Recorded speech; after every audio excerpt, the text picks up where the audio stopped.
साथियों, जब हम किसी से कोई बात करते हैं और वो हमारी बात को तवज्जो नहीं देता है या उसका ध्यान हमारी तरफ होता ही नहीं है, एक ढंग से वह उस बात की अनसुनी कर रहा होता है, अनदेखी कर रहा होता है, तो कितना तकलीफ़ होती है। और जब यह बात कोई कवि मंच से कर रहा हो और जिसके लिए कर रहा हो, जिसको लक्ष्य करके कर रहा हो, जिसके संकल्प की दुहाई दे के पढ़ रहा हो कविता, वही उसको ध्यान न दे, तो उस कवि को कैसी झेप होती है और क्या कुछ उस पर बीतती है, इसका एक उदाहरण इस वीडियो में देखिए, जिसमें इमरान प्रतापगढ़ी राहुल को संबोधित करते हुए कविता पाठ कर रहे हैं, पर राहुल अपने में ही मगन है। मैं चाहता हूं पीछे तक एक बार दोनों हाथ उठा करके तालियां बजाएं। मैं अगले 1 मिनट के कविता सुना करके यहां से आपसे विदा लूंगा। कन्याकुमारी से जो सफर शुरू हुआ था वो अहमदाबाद तक लगातार जारी है और आगे भी जारी रहेगा।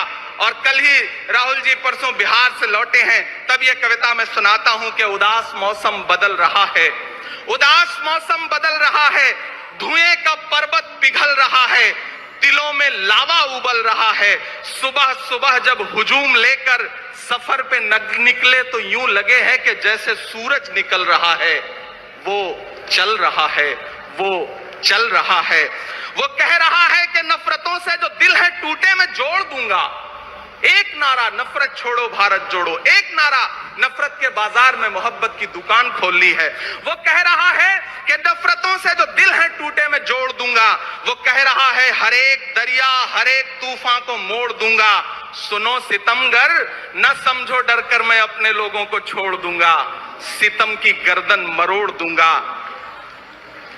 सितमगरों की हर एक ख्वाहिश हर एक साजिश कुचल रहा है। वो चल रहा है, वो चल रहा है। अंतिम पंक्तियां पढ़ता हूं कि जमाने भर की तमाम माओं ने हाथ उठाकर दुआएं दी हैं। जमाने भर की तमाम माओं ने हाथ उठाकर दुआएं दी हैं। तमाम बच्चों ने इस तपस्वी का माथा चूमा, बलाएं ली हैं।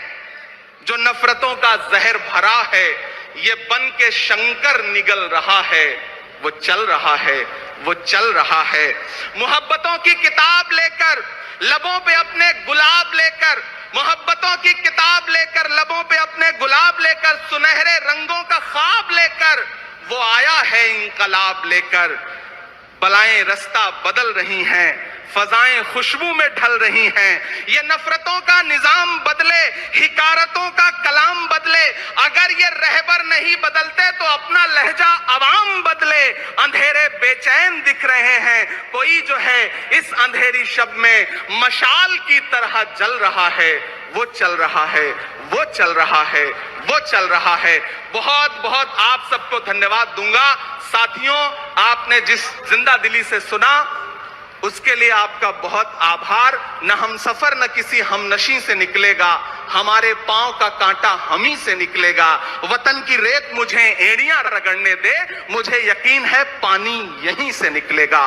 आपने देखा कि किस तरह से इमरान प्रतापगढ़ी राहुल को संबोधित करते हुए, राहुल की तवज्जो चाहते हुए कविता पाठ कर रहे हैं। बार बार मंच की तरफ देख रहे हैं, राहुल की तरफ देख रहे हैं, लेकिन राहुल ने एक बार भी उस कविता की तरफ तवज्जो नहीं की और इमरान प्रतापगढ़ी थोड़े से झेंपते रहे। बार बार वो कविता पढ़ने के लय में अपने बदलाव करते रहे, थोड़ा धीमा होते रहे। उन्हें एक उम्मीद थी कि शायद राहुल जो काम कर रहे हैं वह ख़त्म करके और उनकी तरफ तवज्जो करें, लेकिन राहुल थे कि अपनी धुन में मगन। आखिर इमरान ने कविता सुनाई, एक शायरी सुनाई और अपना स्थान ले लिया।